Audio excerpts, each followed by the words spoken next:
Subordinate service commission यानी UPSSC ने पेट का एडमिट कार्ड जारी कर दिया है। आप सभी जाकर ऑफिशियल वेबसाइट पर अपना रजिस्ट्रेशन नंबर और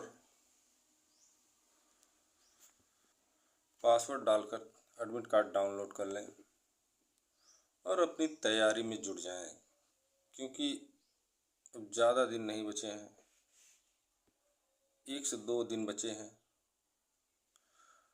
और परीक्षा आपके पास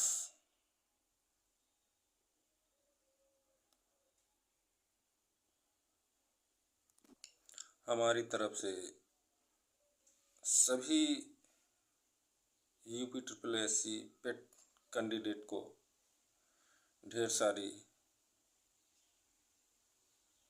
शुभकामना।